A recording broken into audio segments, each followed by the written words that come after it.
को योग दिवस पर न सिर्फ भारत बल्कि विश्व भर में अलग अलग कार्यक्रम तय किए गए हैं। एक तरफ प्रधानमंत्री नरेंद्र मोदी न्यूयॉर्क में योग दिवस कार्यक्रम में शामिल होंगे। इसके साथ ही भारत की बात करें तो करीब 250 जगहों पे भारतीय जनता पार्टी के राष्ट्रीय अध्यक्ष जेपी नड्डा द्वारा कार्यक्रम तय किए गए हैं। इसमें तमाम केंद्रीय मंत्री और भारतीय जनता पार्टी के नेता शामिल होंगे। उपराष्ट्रपति जगदीप धनखड़ की बात करें तो वो मध्य प्रदेश के जबलपुर में योग दिवस कार्यक्रम में हिस्सा लेंगे। इसके साथ ही गोवा की बात करें तो गोवा में आयुष मंत्रालय की ओर से योग दिवस कार्यक्रम का एक बड़ा भव्य आयोजन जो है वो कराया जा रहा है। यहाँ पे सैकड़ों की संख्या में लोग जुटेंगे और केंद्रीय मंत्री सर्बानंद सोनोवाल भी यहाँ पे मौजूद होंगे।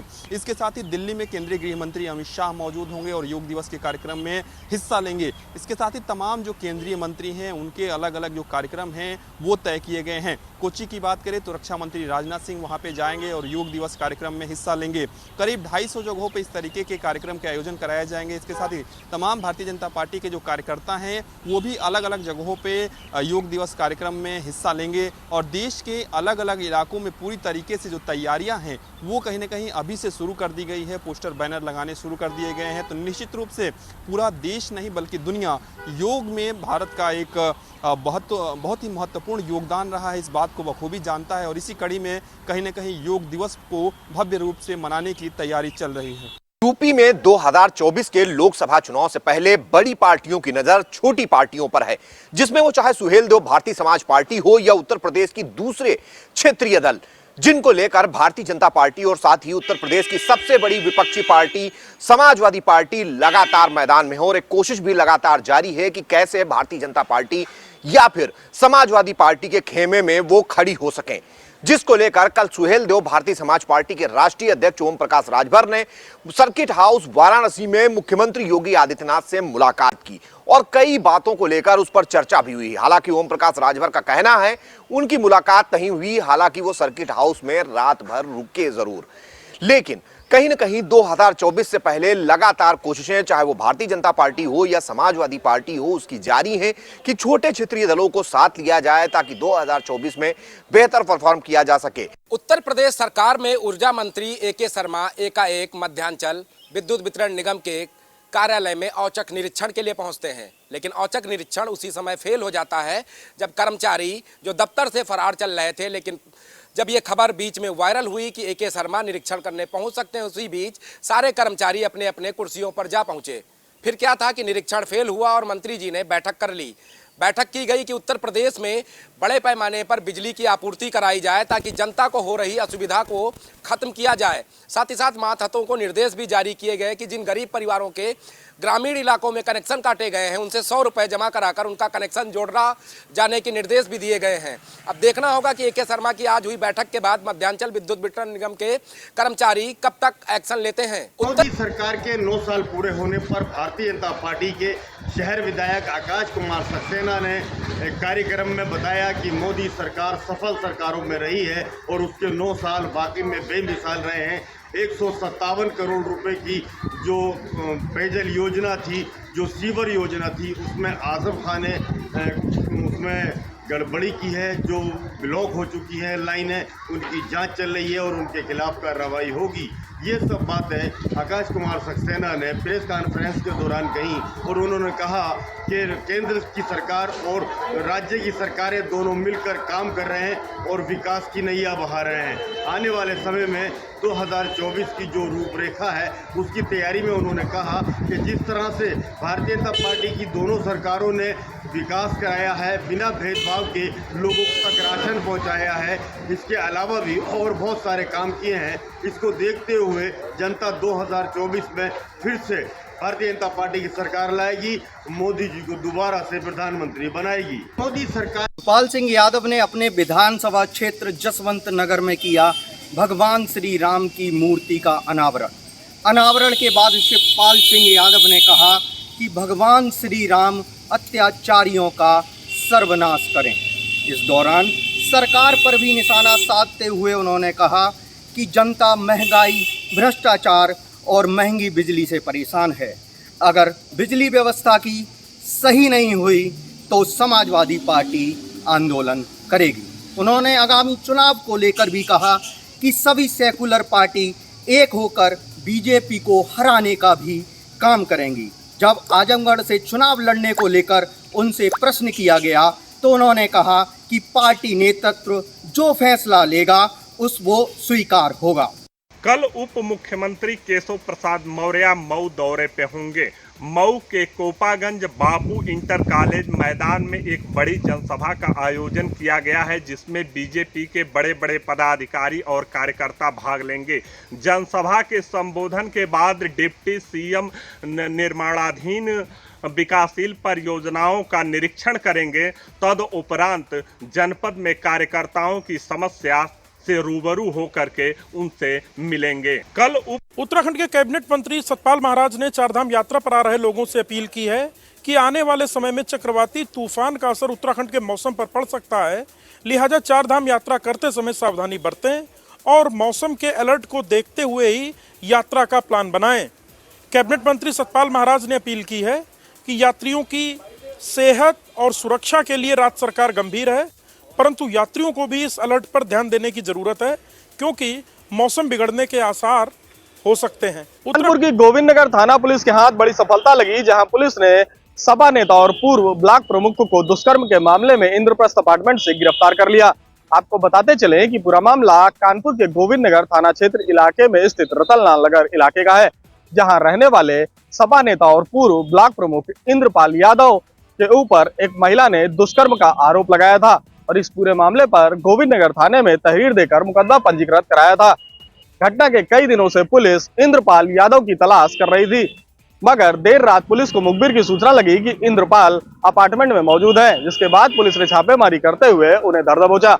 इसके बाद दुष्कर्म के आरोपी सपा नेता और पूर्व ब्लॉक प्रमुख को पुलिस ने जेल भेज अब्बास अंसारी और उसकी पत्नी निखत अंसारी के जेल मिलन कांड मामले में मददगार के आरोप में बंद सपा नेता फराज खान के घर बीते दिनों चित्रकूट प्रशासन ने बुलडोजर चलाया था।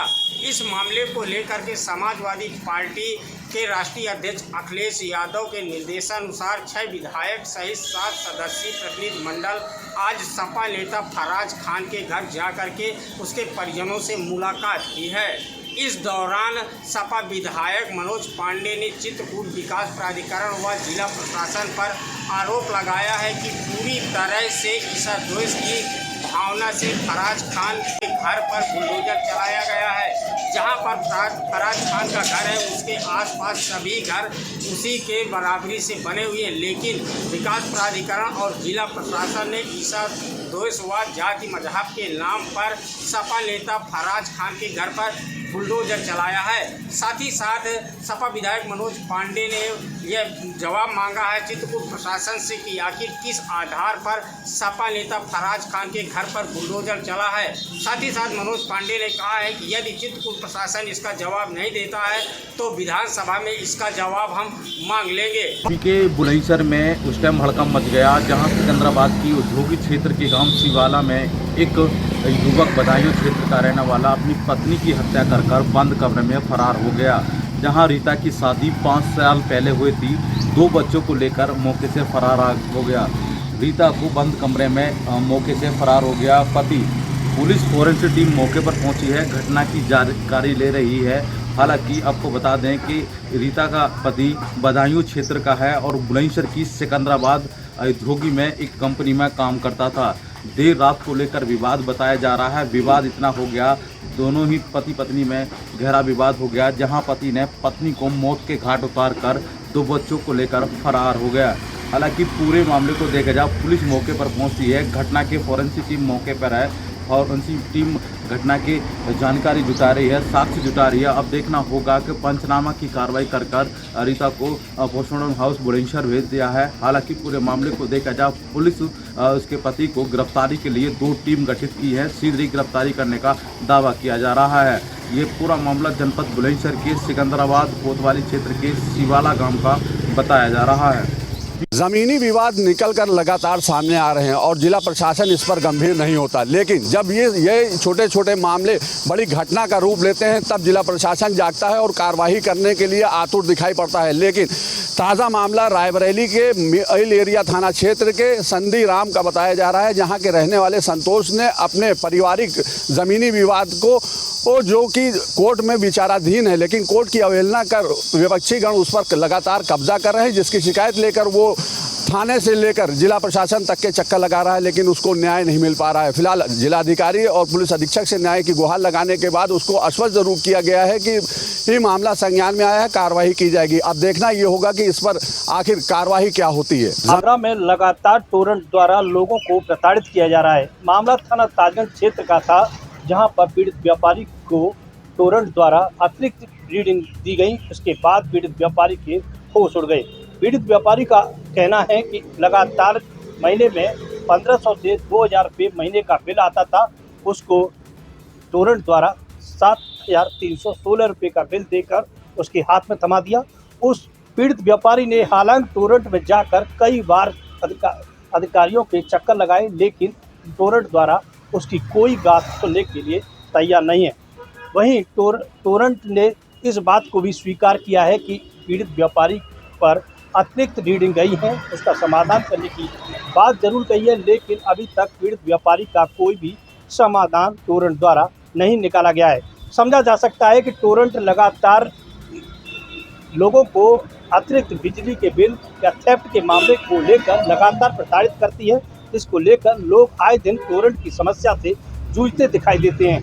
बात करें हम बलिया जनपद में हीट स्ट्रोक की, तो कल यानी 16 तारीख को और 15 तारीख के बीच में CMS बलिया के द्वारा 25 लोगों के मौत होने की पुष्टि की गई थी, जिसमें कि यहाँ के आंकड़े के हिसाब से 34 लोगों की मौत होने की बात सामने आई थी। लेकिन अब यह मौत का आंकड़ा 50 के पार पहुँच चुका है।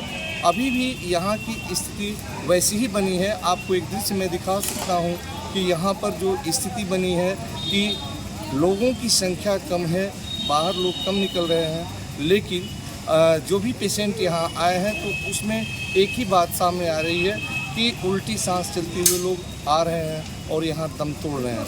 लेकिन दूसरी तरफ देखा जाए तो जिलाधिकारी महोदय बलिया इस बात से इनकार कर रहे हैं कि यहाँ कोई हीट वेव से मौत हुई है। कहीं ना कहीं चूक हुई है CMS से कि उन्होंने सीधे तौर से मरने के कारणों को स्पष्ट नहीं किया है। सीधे तौर से उन्होंने कह दिया है कि हीट वेव से मौत हुई है, और उसका परिणाम सामने आया कि अभी आनंद फानन में CMS बलिया दिवाकर सिंह को यहाँ से स्थानांतरित करके आजमगढ़ पदस्थापित कर दिया गया, जहाँ उन्हें संयुक्त निदेशक यानी ज्वाइंट सेक्रेटरी के पद पर दिया गया, जो आज कल तक यहाँ जिला चिकित्सालय चला रहे थे। अब एक कमरे में बंद होकर मॉनिटरिंग सेल में रहेंगे। तो क्या इस बात से यह भी अंदाज़ा लगाया जा सकता है कि आंकड़ों की खेल में कहीं न कहीं CMS बलिया पर ही गाज गिरी, लेकिन सच्चाई छुपाने का भरसक प्रयास किया गया। हरदोई में नाबालिग से दुष्कर्म का प्रयास हुआ है। मामला टड़ियावा थाना क्षेत्र का है, जहां पर मासूम नाबालिग के साथ दुष्कर्म का प्रयास हुआ है। नाबालिग मासूम के परिजनों ने थाने में तहरीर दी और उसके बाद पुलिस ने 376 पास्को एक्ट के तहत मुकदमा दर्ज कर लिया है। हालांकि घटना स्थल पर जिले के SP राजेश द्विवेदी पहुंचे हैं और सारी घटना की तफ्तीश की है। वहीं जो आरोपी है उसको भी गिरफ्तार पुलिस ने कर लिया है। हरदोई में रेलवे के तार को काट कर चोरी करने वाले गिरोह के एक सदस्य हुआ चोरी का माल खरीदने वाले कबाड़ी को रेलवे पुलिस ने गिरफ्तार कर लिया है। पुलिस को लगातार जानकारी मिल रही थी कि रेलवे के जो तार हैं वो काफ़ी महंगे होते हैं, कॉपर के तार होते हैं, उन्हें काट कर लगातार चोर बेचने का काम कर रहे हैं। इस सूचना के बाद RPF कानपुर की टीम ने लगातार चकेरी, अरुआ, रूमा के पास चेकिंग अभियान चला रहे थे। इस चेकिंग के दौरान एक युवक पवन को गिरफ्तार किया गया है, जिसके पास से रेलवे के चोरी का काफ़ी मात्रा में तार बरामद हुआ। उसकी निशानदेही पर एक कबाड़ी है गोपाल, उसको भी पकड़ा गया है। दोनों के खिलाफ रेलवे एक्ट के तहत मुकदमा दर्ज कर लिया गया है। आपको बताते चले कि RPF प्रभारी BP सिंह ने बताया कि लगातार रेलवे के तार को काट कर चोरी करने की शिकायतें मिल रही थी। कहीं ना कहीं इसको सिग्नल में भी दिक्कत आ रही थी, साथ ही कोई बड़े हादसा भी कभी हो सकता है। इन सूचना को गंभीरता से लेते हुए उन्होंने टीम बनाई, जिसका नेतृत्व में पूरी टीम ने जांच करी और लगातार गश्त कर रही थी। गश्त के दौरान रेलवे के तारों को चोरी करने वाले गिरोह को पकड़ा है। उसमें से एक सदस्य पुलिस के हाथ लगा है, साथ ही उस कबाड़ी को भी रेलवे पुलिस ने गिरफ्तार किया। दोनों के खिलाफ रेलवे एक्ट के तहत मुकदमा दर्ज कर लिया गया। इंस्पेक्टर बीपी सिंह ने यह भी बताया है कि चोर के जो पकड़ा गया उसने अपने गैंग के कई अन्य सदस्यों के नाम भी बताए हैं। बहुत जल्द उन सभी को भी गिरफ्तार किया जाएगा, जिससे कि जो रेलवे के तार को जो पटरी पर लगी है उसको काट के चोरी कर रहे हैं उन सभी शिकंजा कसा जा सके, भविष्य में होने वाले किसी भी हादसे को रोका जा सके। मेरठ में बदमाशों के हौसले बुलंद हैं। लगातार छिनैती जैसी घटनाओं को अंजाम देकर मौके से फरार हो जाते हैं और पुलिस कार्रवाई का आश्वासन देती हुई नजर आती है। थाना ब्रह्मपुरी क्षेत्र में घर के लिए जा रही महिला से चैन लूटकर 2 बदमाश बाइक सवार मौके से फरार हो जाते हैं। पुलिस के लिए सूचना दी जाती है और पुलिस कार्रवाई का आश्वासन देती है। लगातार देखा जाए मेरठ के शहर और देहात क्षेत्र में बढ़ते अपराध को लेकर खाकी पर सवाल खड़े हो रहे हैं। मेरठ की बात की जाए, शहर और देहात क्षेत्र में बदमाश बेखौफ होकर घटनाओं को अंजाम देकर मौके से फरार हो जाते हैं और पुलिस कार्रवाई का आश्वासन देती है। महिला ने पुलिस को सूचना दी, पुलिस मौके पर पहुंचकर सीसीटीवी खंगालने में जुटी है, लेकिन अभी तक किसी बदमाश का कोई सुराग नहीं लगा पाई है। मेरठ की बात की जाए तो बढ़ता अपराध पुलिस के लिए सरदर्द बना हुआ है। मेरठ के देहात और शहर क्षेत्र में 1 दर्जन से ज़्यादा घटनाओं का पुलिस अभी तक अनावरण नहीं कर पाई है। काफ़ी लंबे समय से लूट, हत्या, डकैती जैसी वारदातों का अनावरण मेरठ पुलिस नहीं कर पा रही है। लगातार देखा जाए तो खाकी पर मेरठ में सवालात खड़े हो। ऑटो चालकों का निकल कर दर्द सामने ज़रूर आया है और इस पर मरहम लगाने का काम उत्तर प्रदेश के मुख्यमंत्री योगी आदित्यनाथ ने किया था और उनने साफ तौर पर कह दिया कि अवैध वसूली नहीं होगी। गरीब तबके के लोग ऑटो चलाते हैं, उनसे वसूली नहीं की जाएगी। आप हमारे कैमरे पर देख सकते हैं जिस तरह से ये ऑटो चालक हैं, इनके अंदर आक्रोश नहीं है, लेकिन निवेदन जरूर है। किससे? मुख्यमंत्री योगी आदित्यनाथ से। योगी आदित्यनाथ ने जिस तरह से आदेश किया था उस पर पुलिस प्रशासन गंभीर नहीं है, और गंभीर इसलिए नहीं है कि रायबरेली का पुलिस महकमा किसी एक उसके आगे झुक गया है जो लगातार इनसे वसूली करता है। 20 रुपये, 40 रुपये, 50 रुपये तक की वसूली इनसे होती है और 250-300 कमाने वाले लगातार अपने जेब से पैसा भर रहे हैं। फिलहाल अब खबर चलने के बाद क्या इनके ऊपर कार्रवाई, ये अवैध जो वसूली कर रहे हैं इनके ऊपर कार्रवाई होती है या नहीं। बरेली में आज बीडीए के द्वारा की गई दोस्तीगढ़ कार्रवाई, बीडीए के बुलडोजर चलने से मचा हड़कंप। आपको बता दें, बरेली के थाना इज्जतनगर क्षेत्र के ग्राम खजुरिया में 3 अवैध कॉलोनियों पर बीडीए का बुलडोजर चला है। साथ ही बताए चले बगैर नक्शा पास कराए 3 कॉलोनियों में अवैध निर्माण कराया जा रहा था। बीडीए द्वारा पूर्व में नोटिस भी दिया गया था। नोटिस का जवाब ना मिलने के बावजूद भी अवैध कॉलोनियों का लगातार निर्माण कराया जा रहा था। साथ ही नक्शा पास नहीं कराया गया, जिसके द्वारा बीडीए द्वारा आज अपना बुलडोजर लेकर पहुंच गई और साथ ही उन्होंने दोस्तीगढ़ कार्रवाई। सीएमओ कार्यालय में लगी अचानक से आग से मचा हड़कंप। आपको बता दें कि आज दोपहर लगभग 3:30 बजे मुख्य चिकित्सा अधिकारी कार्यालय की 3री मंजिल पर बने रिकॉर्ड रूम में अचानक से आग लग गई, जिसके बाद मौके पर अफरा तफरी मच गई। सूचना मिलते ही सीएफओ और दमकल की कई गाड़ियां वहां पर पहुंची और आग पर काबू पाया। वहीं इस दौरान कोई भी हताहत नहीं हुआ। फिलहाल आग लगने की बजाय शॉर्ट सर्किट बताई जा रही है और मौके पर अधिकारी भी पहुंचे हैं और उन्होंने जांच भी की है। इसी दौरान उन्होंने बताया है कि जो भी कोरोना काल के अभिलेख थे वह इसमें जल गए हैं और कुछ सही है। कुल मिलाकर इसमें जो भी अभिलेख रखे हुए थे वह नष्ट हो गए हैं। फिलहाल पूरे मामले की जांच की जा रही है और मौके पर राजेश राय सीओ सिटी, इसके अलावा जो स्थानीय थाना इंचार्ज है वह भी मौके पर। जनपद के अंदर दोगढ़ थाना क्षेत्र में 9 साल पहले नाबालिग के साथ दुष्कर्म के आरोपी को आज सजा सुनाई गई है। दरअसल मैं आपको बताना चाहूँगा कि बागपत जनपद के एडीजी पॉस्को कोर्ट के अंदर आज 9 साल पहले नाबालिग के साथ दुष्कर्म के आरोपी को सजा सुनाई गई है। आरोपी को 10 साल की सजा और 20,000 का अर्थदंड दिया गया है। और अगर आरोपी अर्थदंड नहीं जमा करता तो 1 साल अतिरिक्त उसे सजा काटनी पड़ेगी। जनपद के पीलीभीत में जहां किसान बादल की ओर टकटकी लगाए बैठे हुए थे, उनको लग रहा था कि बारिश होगी और हम धान की रोपाई शुरू कर देंगे, धान की फसल लगाना शुरू कर देंगे, लेकिन ऐसा नहीं हुआ। पिछले साल 10 जून से ही बारिश प्रारंभ हो गई थी और किसानों ने धान की रोपाई करना शुरू कर दिया था। लेकिन इस बार अगर हम बात करें तो जून का महीना यानी कि आज की डेट में पीलीभीत का जो टेम्परेचर रहा है वो 40 डिग्री सेल्सियस रहा है। इतनी भयंकर गर्मी के साथ ही अब चूंकि अभी तक मानसून का कहीं से कोई अता पता नहीं है, बारिश नहीं हो रही है, किसानों में काफी मायूसी है। किसानों का कहना है कि यदि हम डीजल से, इंजन से धान की रोपाई करें तो बहुत खर्चा आएगा, क्योंकि डीजल के दाम भी बहुत ज़्यादा बढ़ चुके हैं। लगातार इस तरह से समस्याएं भी खड़ी हो रही हैं। वहीं किसानों का ये भी कहना है कि यदि मानसून नहीं आया तो धान की रोपाई काफ़ी लेट हो जाएगी। वहीं दूसरा कारण यहाँ साठा धान भी बताया जा रहा, क्योंकि तराई क्षेत्र है तो साठा धान भी यहाँ पर लगाया जा रहा था, जिससे वाटर लेवल काफ़ी नीचे होगा, क्योंकि साठा धान में अत्यधिक पानी की आवश्यकता होती है, जिससे लगातार ट्यूबवेल चलते रहते हैं और इस तरह से पानी की समस्या भी होती है। वहीं अगर हम बात करें तो मानसून की, तो अभी तक मानसून नहीं है और एक भी बूंद पानी की यहाँ पर अभी तक नहीं गिरी है और ये समस्याएं लगातार किसानों के लिए खड़ी हो रही हैं। किसान मायूस है। देखना यह है कि मानसून कब तक किसानों के चेहरे पर ये मायूसी रखेगा, कब बारिश की बूंद जमीन पर आएगी और किसानों के चेहरे। शहर में इस कदर गर्मी देखने को मिल रही है। आप देख सकते हैं लोग बाहर निकलने के लिए कहीं ना कहीं किसी न किसी चीज़ का सहारा ले रहे हैं, जैसे कि कोई कपड़े का सहारा ले रहा है। अगर बात की जाए वाहन की, तो वाहन में बिना एसी के बाहर नहीं निकल रहा है। अगर बात की जाए गर्मी की, तो गर्मी यूपी में इतना बड़ा आकार मचा हुआ है, आप सीधा देख सकते हैं। कल हमारे यहाँ पानी बंद हो गया था और पानी बंद होने के बाद लोगों की लाइन लगी हुई थी, क्योंकि पानी की ज़रूरत सभी लोगों को है, इसलिए लोगों ने लाइन लगाकर पानी इकट्ठा किया, क्योंकि कहीं ना कहीं पानी इस समय सबसे बड़ी गर्मी की निजात दिलाने के लिए काम आ रहा है। अगर बात की जाए अब गर्मी की, तो हमारे यहाँ कई ट्रांसफार्मर गर्मी के कारण फूक गए, जिस कारण हमारे यहाँ बिजली नहीं रही और बिजली नहीं रहने की वजह से लोग कहीं ना कहीं पेड़ों का सहारा ले रहे हैं।